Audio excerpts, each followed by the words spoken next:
လောက်ဝမတောက်တုတ်တဲ့လိမ္မော်ကြီးအတူအကြောက်ကိုလာပြီးတော့ပြောပြမှာပဲဖြစ်ပါတယ်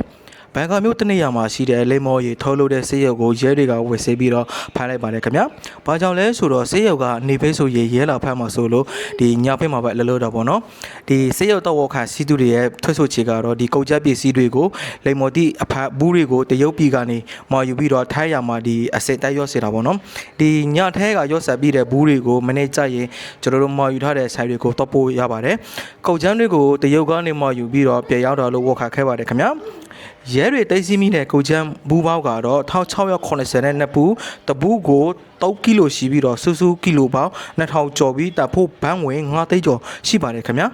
နောက်ပြီးအခေါ်မဆောင်ထားတဲ့ကျမကြီးထောက်ခိုက်ချစ်မရှိဘူးလို့လည်းသိရပါတယ်ခင်ဗျာအဲ့ဒီလိမ္မော်ကြီးဘူးလေးဆိုရင်ကျွန်တော်ရဲ့ဒီဈေးတွေမှာအများနဲ့တွေ့ရပါတယ်ကျွန်တော်တို့အနောက်မှာလည်းအများနဲ့တွေ့ပါတယ်ဒီဈေးတွေမှာရောင်းနေတာပေါ့နော်